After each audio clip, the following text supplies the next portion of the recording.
Bismillahirrahmanirrahim. Dear Rangpur Online School. Today my lesson at first my favorite institution, educational institution, remember the school and college, all the student of my all the favorite student and my favorite Upazila Kaunia and my favorite district Rangpur and all over the country, all educational institution, all the student, Assalamu alaikum and cordial love. Today I listen and teaching to you the class 10, class 10 subject English, second paper I listen as a transformation of sentence. Transformation of sentence, that means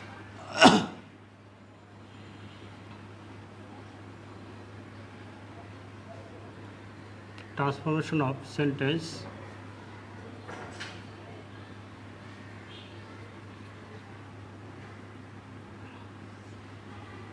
affirmative converted to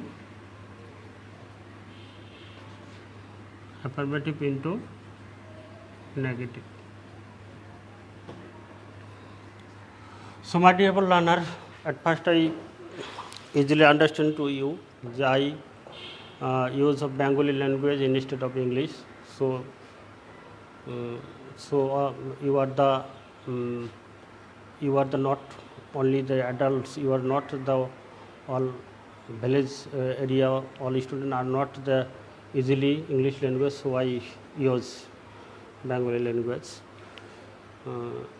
As our area is the village area, so all students meritorious and English frequently and knowledgeable are not the equality, so I use Bangla language instead of English.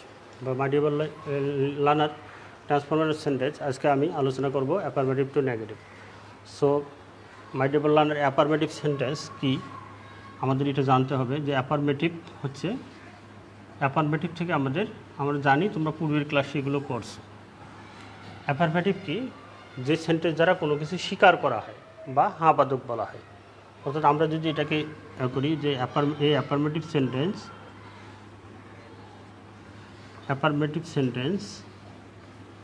affirmative sentence is generally affirm মানে কথাটির অর্থ স্বীকার করা। এই affirm কথাটির অর্থ হচ্ছে স্বীকার করা। affirm something which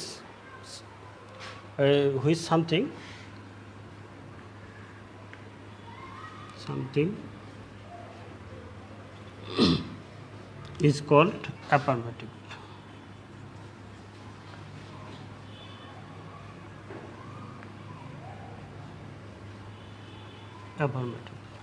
এই কথাটির অর্থ হচ্ছে অ্যাফার্মেটিভ সেন্টেন্স কথাটির অর্থ হচ্ছে যে সেন্টেন্স সম্বন্ধে কোনো কিছু, এটা বাংলা হচ্ছে যে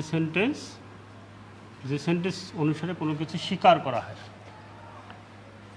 যে সেন্টেন্সে কোনো কিছু স্বীকার বা হাবাদক উক্তি স্বীকার করা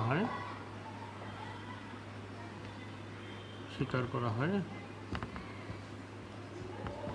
তাকে অ্যাফার্মেটিভ সেন্টেন্স আমরা বলতেছি।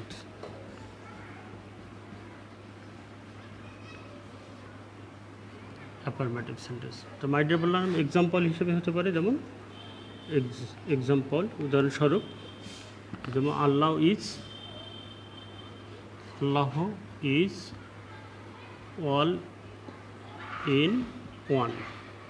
আল্লাহ এক অদ্বিতীয়, ঠিক আছে? আল্লাহ সর্বশক্তিমান এবং এক অদ্বিতীয়। Allah is all in all, এটাও হতে পারে। The Quran is the father of science. Allah is all in all, এটা অল ইন ওয়ান বা অল ইন অল হতে পারে। আল্লাহ সর্বেসর্বা মানে সর্বশক্তিমান, অল ইন ওয়ান। অথবা এটা অ্যাফার্মেটিভ, আল্লাহ হচ্ছে আল্লাহ কি সর্বশক্তিমান, এক নম্বর। দুই নম্বর হচ্ছে দেখো এখানে কিন্তু আপনার কোটেশনটা কিন্তু হয়েছে, this is quotation is the affirmative কি অ্যাফার্মস, এখানে অ্যাফার্মস যেটা কি স্বীকারোক্তি, স্বীকার করার, তাহলে অ্যাফার্ম শুরু হয়ে গেছে। তারপর 2 number example, the Quran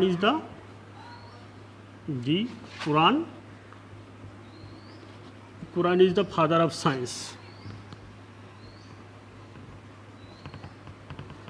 father of science,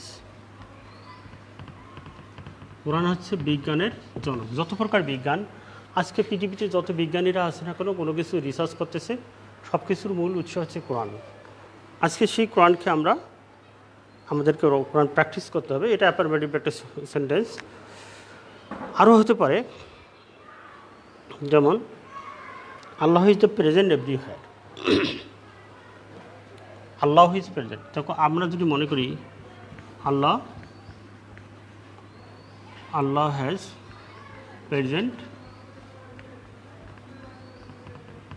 present in everywhere, Allah কি সবখানে উপস্থিত। তারপরে 4 নম্বর, দি পুয়ার ম্যান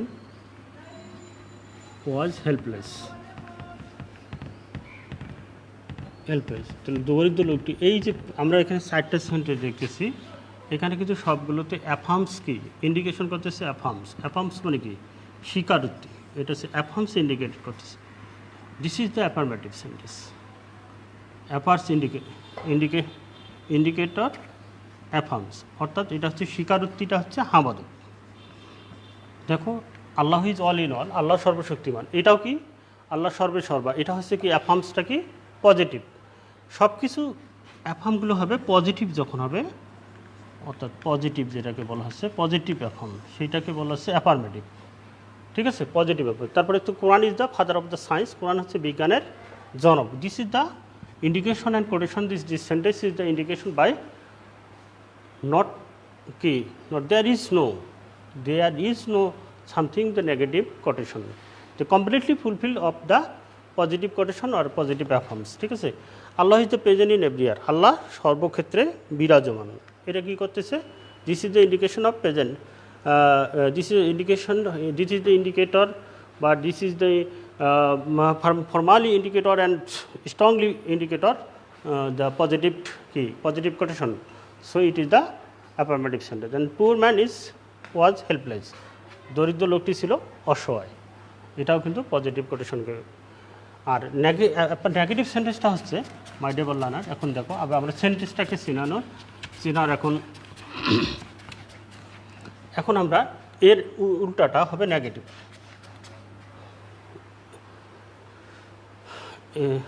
এর উল্টাটা হবে নেগেটিভ সেন্টেন্সটা হচ্ছে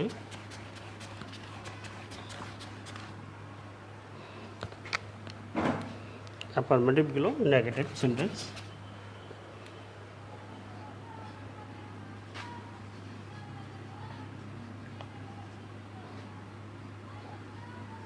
নেগেটিভ সেন্টেন্স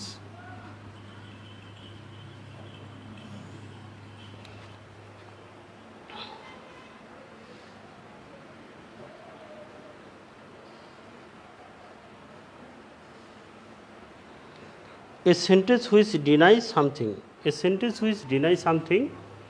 deny অস্বীকার করা। a sentence which deny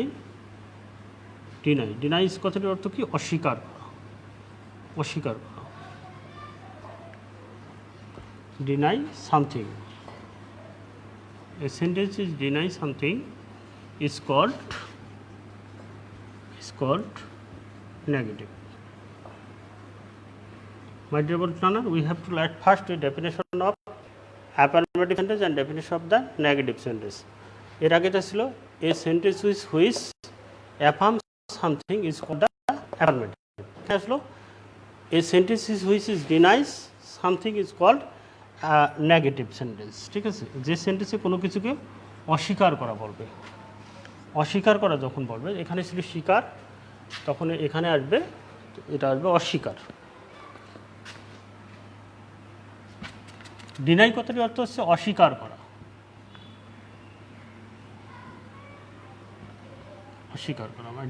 অস্বীকার করা যেটা বোঝাচ্ছে সেটা হচ্ছে আমাদের তখন সেই সেন্টেন্সটার ডেফিনেশন হচ্ছে বাংলাটা হচ্ছে negative sentence.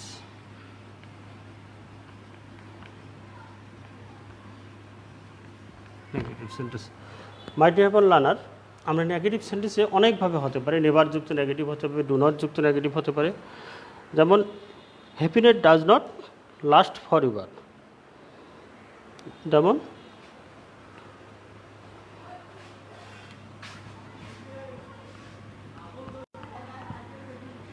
Happiness does not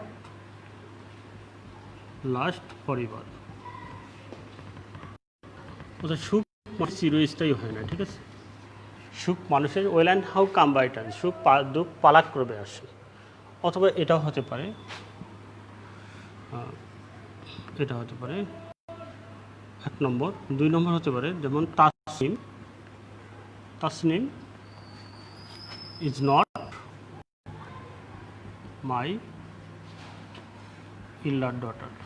Tasnim আমার মানে কি বড় কন্যা নয়, elder daughter. This is the, এখানে নেগেটিভ ফর্ম। এভাবেও হতে পারে, সেখানে অক্সিলারি ভার্বের সাথে, এগুলো তো অক্সিলারি ভার্বের নটের সাথে নট হতে পারে, অথবা এটা মানে অর্থের পরিবর্তন না হয়। তাসনিম আমার বড় কন্যা নয়, এখানে এটা উইদাউট ওয়ার্ড মিনিং চেঞ্জিং একটা নেগেটিভ আছে, সেই নেগেটিভ এটা সেন্টেন্স। অথবা ম্যান ইজ নট ইমর্টাল হতে পারে, ম্যান ইজ নট ইমর্টাল, মানুষ অমরণশীল নয়, তার মানে কি মানুষ মরণশীল, ঠিক আছে। এটাও এক্সাম্পল। তারপরে 4 নম্বর হতে পারে কি time and tide wait for none. এটা কীরকম? টাইম অ্যান্ড টাইড, সময় এবং স্রোত কাহার জন্য অপেক্ষা করে না। Time and tide wait for none, wait for none. তাহলে দিস ইজ দ্য, এখানে কোনো অক্সিলারি ভাব ব্যবহার করা হয়নি, তারপরে এটা কি নেগেটিভ হয়ে গেছে। তাহলে কি হচ্ছে? Time and tide wait for none, সময় স্রোত কাহার জন্য অপেক্ষা করতেছে না। অর্থাৎ আমরা বুঝতে পারবো যে সেন্টেন্সটাকে ডিনাই করবে, কোটেশনটাকে ডিনাই করতেছে। এখানে time and tide wait for none, সময় স্রোত কাহার জন্য অপেক্ষা করে না, ডিনাই করতেছে। ম্যান ইজ ইমর্টাল, মানুষ অমরণশীল নয়, এটা ডিনাই করতেছে। Tasnim is not elder my, Tasnim is not my elder daughter, Tasnim আমার বড় কন্যা নয়। তার মানে কি Mithila is my elder daughter, Mithila হচ্ছে আমার কি বড় কন্যা, সেটা হচ্ছে affirmative quotation. But it is the deny quotation. Happiness does not last for ever, সুখ মানুষের চিরস্থায়ী হয় না। This is the deny sentence, this is the indication of deny sentence. This is two sentences are the identification and process the affirmative to negative. When convert to affirmative to negative, easily we have to the converted into the rules of the affirmative to negative. আমরা এতক্ষণ শুনলাম my dear learner, তোমরা শিখলে affirmative সেন্টেন্সগুলো কী রকম হতে পারে, negative সেন্টেন্সগুলো কী রকম হতে পারে, সেগুলো আমরা দেখলাম।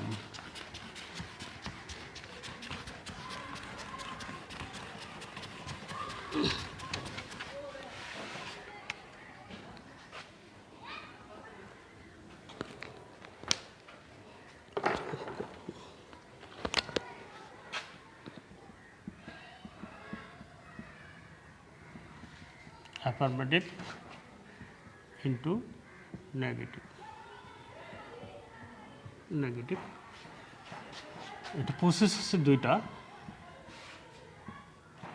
প্রসেস অর্থাৎ 2A, process 2A, process 1, process number 1, process number একটা হচ্ছে with word meaning changing, word meaning changing, word meaning changing এটা কমপ্লিটলিভাবে ওয়ার্ড মিনিং চেঞ্জিং হবে। এটা হচ্ছে অর্থের পরিবর্তন করে,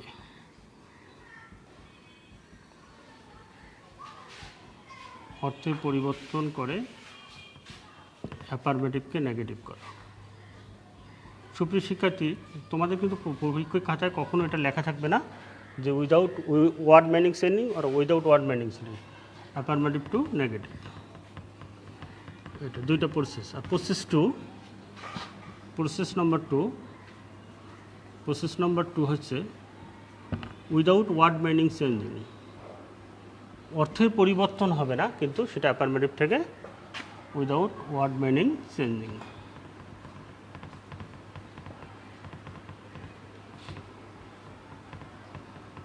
কিন্তু প্রশ্নতে এরকম করে লেখা থাকবে না, প্রশ্নতে শুধু নেগেটিভ কথাটাই লেখা থাকবে। এটা হচ্ছে অর্থের পরিবর্তন না করে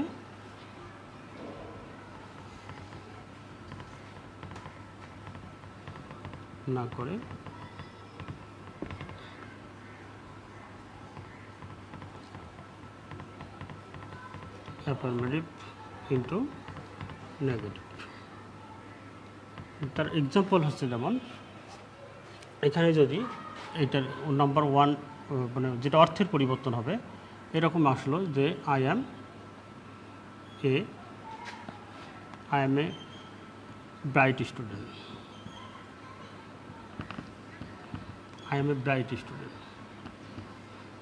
এরকম আসলো নেগেটিভে আসলো। এরকম যদি তুমি এটাকে বলো যে নেগেটিভ করো, যদি অর্থের পরিবর্তন না করো, তাহলে I am not a bright student. এটা কিন্তু সম্পূর্ণ আমি একজন মেধাবী ছাত্র নই, এটা সম্পূর্ণভাবে অর্থের পরিবর্তন হয়ে গেল। আর যদি লিখি এটা আরও একভাবে করা যাবে, I M a bright student, I am not a week student. তাহলে এটা হলো আমি মেধাবী ছাত্র, আমি দুর্বল ছাত্র নই, তার মানে এটা অর্থের পরিবর্তন হলো না, কিন্তু নেগেটিভ হলো। অথবা সম্পূর্ণভাবে যেটা কমপ্লিটলিভাবে ওয়ার্ড চেঞ্জিং হতে পারে সেটা হচ্ছে যেমন they are playing cricket, they are playing cricket, they are playing cricket in the Shere Bangla Stadium, Shere Bangla Stadium, Shere Bangla Stadium, ঠিক আছে। এটা যদি আমরা নেগেটিভ করি তাহলে যদি কমপ্লিটলি এটা ব্র্যাকেটে লেগে থাকলো নেগেটিভ করো, কিন্তু কোনো উল্লেখ করে দেওয়া থাকবে না ওয়ার্ড মিনিং চেঞ্জিং। তাহলে আমরা যদি এটাকে নেগেটিভ করি তাহলে কমপ্লিটলিভাবে ওয়ার্ড মিনিং চেঞ্জিংটা করি, তাহলে they are not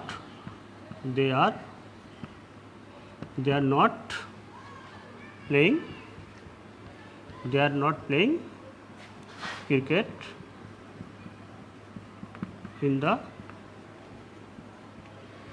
in the Shere Bangla Stadium,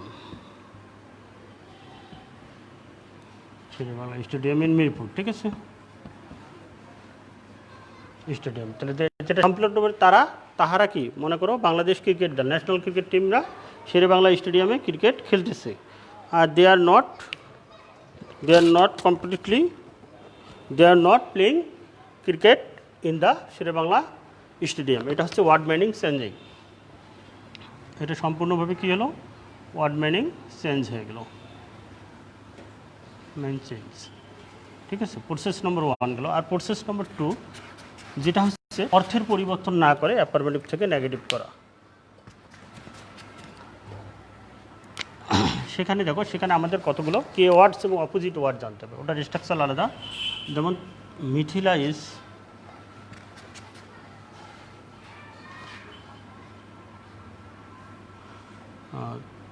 Tasnim is my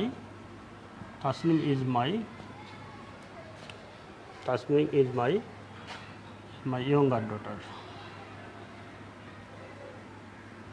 daughter,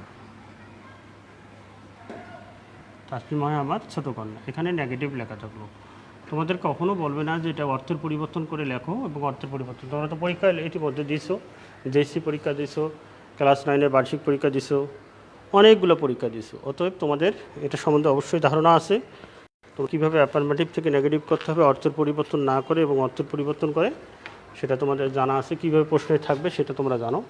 তাহলে এটা হবে দেখো, যদি আমাদের ওনারা যেহেতু কোনো রকম প্রশ্নে ইন্ডিকেটেড করে দেয়নি, তাহলে তাসনিম ইজ নট মাই, তখন ইয়ঙ্গারের অপোজিট ওয়ার্ড আমাদের জানতে হবে। অপোজিট ওয়ার্ড মানে কি অ্যান্টোনিমস, বিপরীত শব্দ। ইয়ঙ্গারের অপোজিট হচ্ছে ইল্ডার, তাহলে is not my elder daughter. তাহলে নেগেটিভও হয়ে গেল কিন্তু অর্থের পরিবর্তনও হলো না। কি হলো না? তাহলে কি হলো? তাসনিম আমার বড় কন্যা নয়, তার মানে কি ছোট কন্যা। তাহলে এটার একটা নিয়ম আছে, আমরা সেই স্ট্রাকচারটা লিখে দেবো যে অর্থের ওয়ার্ড মিনিং চেঞ্জিংয়ের একটা ওয়ার্ড মিনিং চেঞ্জিং। কী রে বাপ, কী কালি বের হচ্ছে।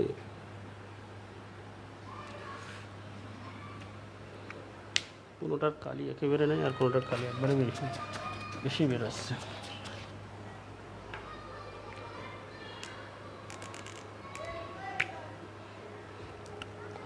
দেখো word meaning changing,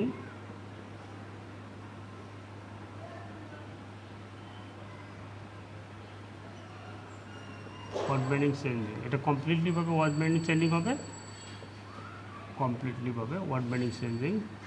affirmative to negative structure, তো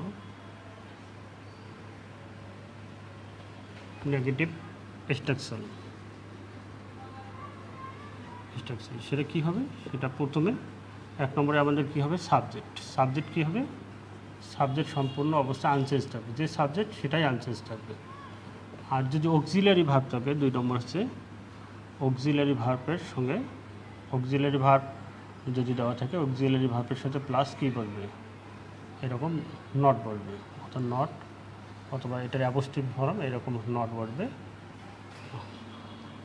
তারপরে প্রিন্সিপাল ভার্ব, তারপরে 4 নম্বরে অবজেক্ট, 5 নম্বরে হচ্ছে সিএস বা কমপ্লিমেন্ট অফ সেন্টেন্স, মানে সেন্টেন্সের বাকি অংশ, কমপ্লিমেন্ট অফ সেন্টেন্স,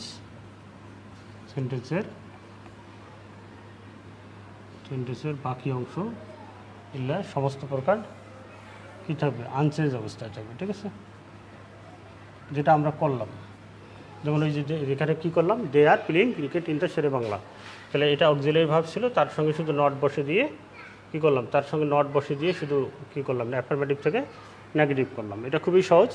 আর যদি কোনো সেন্টেন্সে, যেমন 2টা সেন্টেন্সে আমাদের অক্সিলারি ভার্ব দেওয়া থাকে না,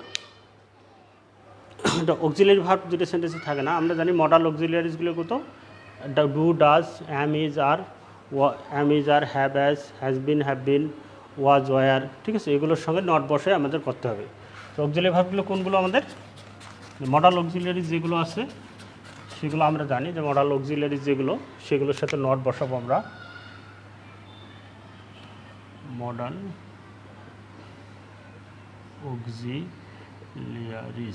অক্সিলারিজগুলো, মডাল অক্সিলারিজগুলো আমাদের, আমরা যদি এই থেকে শুরু করি, ডু, ডাজ, তারপরে হচ্ছে am is, are, have, has, been, has been, did, was, were, তারপরে হচ্ছে ওয়াজ, ওয়ার, তার সাথে হবে বিং, তারপরে হ্যাড বিন, তারপরে হচ্ছে শ্যাল উইল,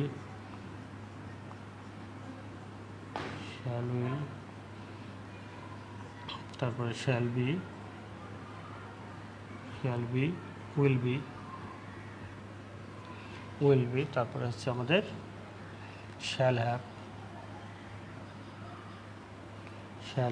উইল হ্যাভ, তারপরে হচ্ছে মে,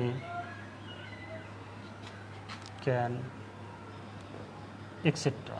এগুলো হচ্ছে আমার মডাল অক্সিলারি সব, ইলের সঙ্গে প্লাস কি নেগেটিভ নট বসে দিলে সেগুলো আমাদের অ্যাফার্মেটিভ থেকে নেগেটিভ হবে। এটা কি হচ্ছে অর্থের পরিবর্তন করে। আর কোনো সেন্টেন্সে যদি আমাদের অক্সিলারি ভার্ব না থাকে, যেমন আমরা জানি 2টা সেন্টেন্স, সুপ্রিয় শিক্ষার্থী, আমরা জানি 2টা সেন্টেন্সে কোনো অক্সিলারি ভার্ব থাকে না, সেটা হচ্ছে 2টা টেন্সের, একটা হচ্ছে প্রেজেন্ট ইনডিফিনিট, একটা হচ্ছে পাস্ট ইনডিফিনিট।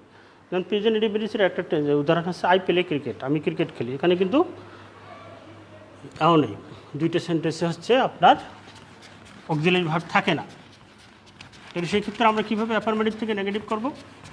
তোমরা নিশ্চয়ই আমার পূর্বের ক্লাসগুলো দেখছো এবং পূর্বের ক্লাসগুলোতে অবশ্যই অনুসরণ করছো। যেমন 2টা সেন্টেন্সে অক্সিলারি ভার্ব থাকবে না, একটা present indefinite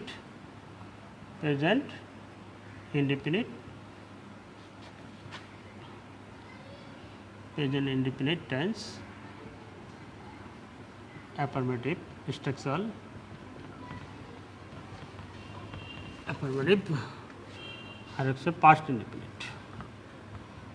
indefinite tense, affirmative structure. এই দুটো সেন্টেন্সে আমাদের অক্সিলারি ভার্ব থাকে না, যেমন I play cricket, I play cricket in the field. এটা কিন্তু আমাদের প্রেজেন্ট ইনডিফিনিট।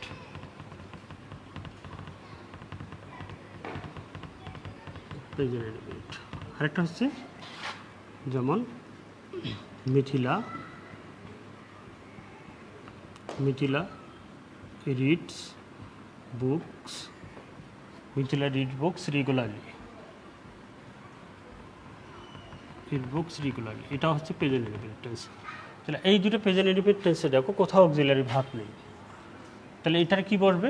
এখানে সাবজেক্টের পরে আমাদের কি বলতে হবে? এটার স্ট্রাকচারটা এরকম হবে যদি প্রেজেন্ট ইনডিফিনিট টেন্স হয়।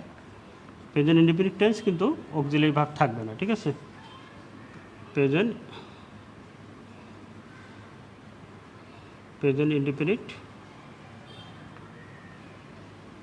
ইনডিফিনিট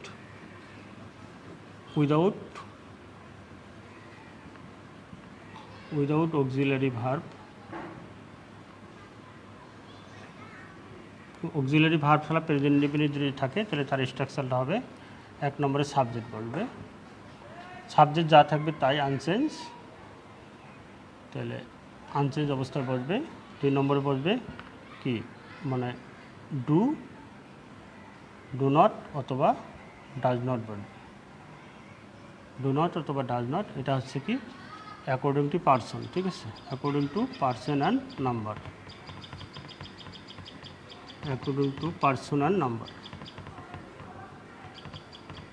নাম্বার এবং পারসন অনুযায়ী সেখানে আমাদের কি ব্যবহৃত হবে, কোথায় ডু নট বলবে, কোথায় ডাজ নট বলবে। 3 নম্বরে প্রিন্সিপাল ভার্ব আনচেঞ্জ, অর্থাৎ প্রেজেন্ট ফর্ম থাকলে সেটা প্রেজেন্ট ফর্মে বসবে।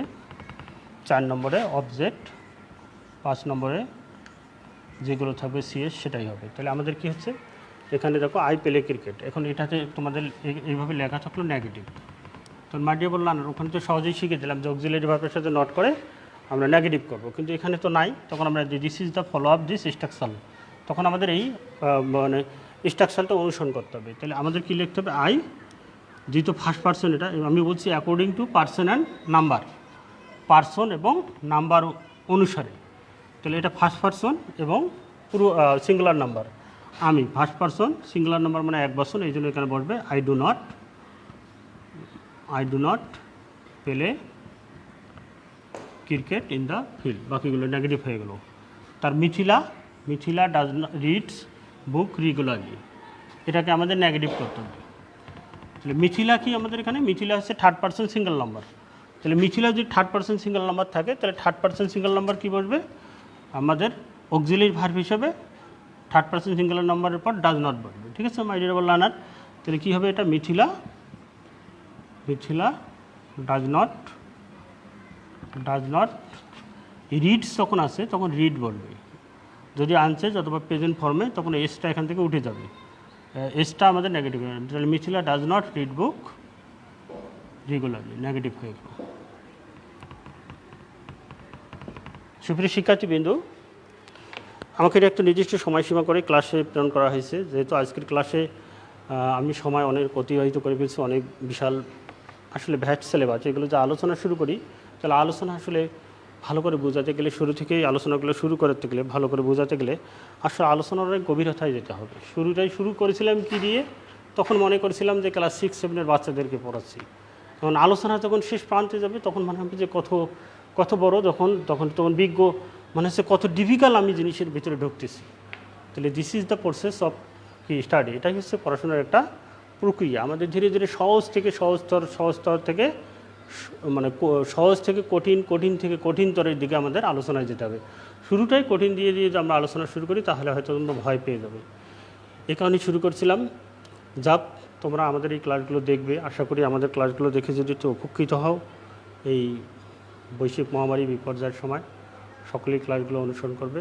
আর আগামী ক্লাস পর্যন্ত তোমরা সবাই সুস্থ সুন্দর নিরাপদে থাকবে, এই কামনা করে আজকের ক্লাস এখানে আমি শেষ করছি। আবারও তোমাদেরকে অন্তঃস্থল থেকে সালাম জানাচ্ছি। আসসালামু আলাইকুম, ভালো থাকবে সবাই।